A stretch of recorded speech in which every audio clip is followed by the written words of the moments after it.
Je ne suis pas candidat au poste de gouverneur de la province du Sankuru, contrairement à ce que certains me suggèrent avec insistance depuis plusieurs semaines maintenant. Je tiens à vous rassurer. Si je ne suis pas candidat, ce n'est ni par manque d'ambition, ni par peur de combat politique, c'est par lucidité. Vous savez, j'ai déjà eu affaire avec les députés provinciaux actuels du Sankuru lorsque je me suis présenté comme candidat sénateur en 2024. Et je peux l'affirmer sans détour. Dans la configuration politique actuelle, au regard des forces en présence, l'espoir d'un changement radical à la tête du Sankuru n'est pas encore permis. Tous ne sont pas à mettre dans le même sac, certes, mais une large majorité des députés provinciaux ne sont pas des politiciens de qualité. Ils ne placent pas l'intérêt supérieur du peuple au cœur de leurs priorités. Et rassurez-vous, quel que soit le profil du futur gouverneur, il devra être malléable, docile, façonnable à souhait. Il devra accepter de mettre sa vision sous cloche pour satisfaire les égos démesurés des forces politiques qui tiendront son pouvoir en otage. Je ne suis pas de ceux qui gouvernent par procuration. Je ne suis pas de ceux qui acceptent d'être gouverneurs de façade. Et je vous explique pourquoi dans cette vidéo. Vous savez, nous avançons inexorablement vers le 24 mars 2026, date fixée par la CENI pour l'élection des gouverneurs et vice-gouverneurs du Sankuru. Ce sera la 4e élection de ce type en 7 ans depuis l'avènement au pouvoir de Félix Tshisekedi. Et souvenez-vous que le dernier gouverneur élu de cette province n'aura tenu que 8 mois avant d'être déchu par une assemblée provinciale aux mœurs dissolues. Oui, je le confirme. Ce nouveau rendez-vous électoral sera-t-il enfin l'aube d'un véritable renouveau ou simplement un énième lever de soleil sur un paysage déjà ravagé? Je refuse malheureusement de partager l'optimisme naïf de certains. Au Sankuru, je connais le jeu, j'en connais les règles, j'en connais les joueurs. Je connais le pion, j'en connais les figurants. Depuis trop longtemps, notre province est prisonnière d'un cycle toxique. D'avidité politique, chantage, marchandage des consciences, des divisions savamment entretenues. Un cycle qui écrase des rêves, étouffe des talents et transforme chaque élection en grand théâtre d'illusions, comme celle à laquelle nous nous approchons. Le visage change parfois, le système lui demeure intact. Et dans cette configuration politique, l'espoir d'un changement significatif pour le Sankuru reste tristement hypothétique.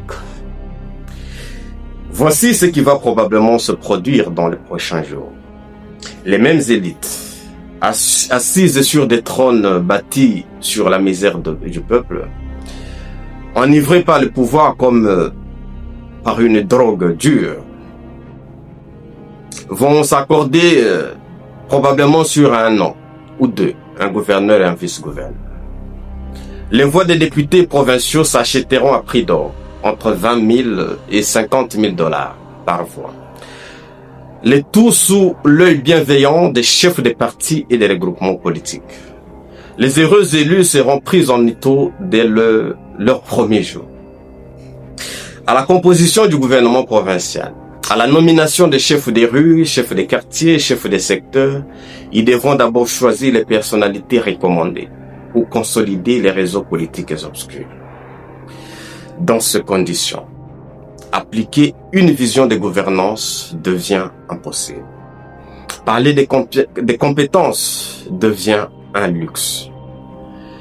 Parler d'intégrité devient une utopie. On ne nomme plus pour servir, on nomme pour consolider les réseaux politiques. On ne choisit plus les meilleurs, on récompense les plus loyaux au clan. Le gouverneur et son vice vivront sous un chantage permanent. S'ils désobéissent, c'est la censure.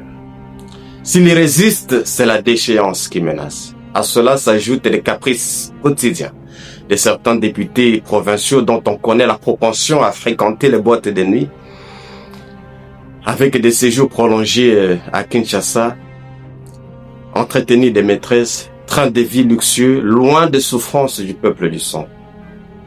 Il faut être un joueur d'exception pour survivre quelques mois à ces jeux d'échecs où l'épée de Damoclès de la destitution est devenue l'arme politique favorite.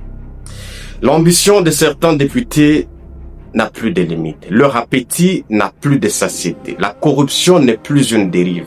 Elle est devenue un mode de gestion. Le népotisme n'est plus un scandale. Il est devenu une norme. J'ai moi-même été témoin de leur vanité maladive, de leur bassesse d'esprit, de leur obsession pour l'argent et le pouvoir. Souvenez-vous, j'ai été candidat sénateur du Sankuru en 2024. 2 députés provinciaux de mon propre parti politique m'avaient promis leur soutien.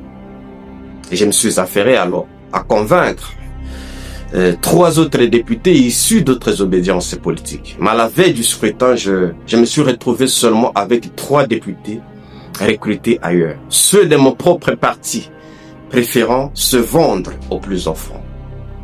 Conscient de mon plus jeune âge, j'ai refusé que ces 3 députés votent pour moi, afin d'éviter une égalité de voix qui aurait conduit à l'annulation de mon éventuelle élection au profit des candidats plus âgés. Cette expérience n'est pas une anecdote, c'est un symptôme, un révélateur. Plus grave encore, on divise le Sankuru pour mieux le dominer. On dresse les communautés les unes contre les autres. On instrumentalise les identités. On manipule les appartenances. Et pendant que nous nous battons, pendant que nous nous disputons, eux se partagent les gâteaux. Cette stratégie est connue. Cette stratégie est ancienne. Elle est criminelle. Mais le Sankuru n'a pas besoin de messie politique. Le Sankuru n'a pas besoin de sauveurs autoproclamés. Le Sankuru a besoin d'institutions fortes.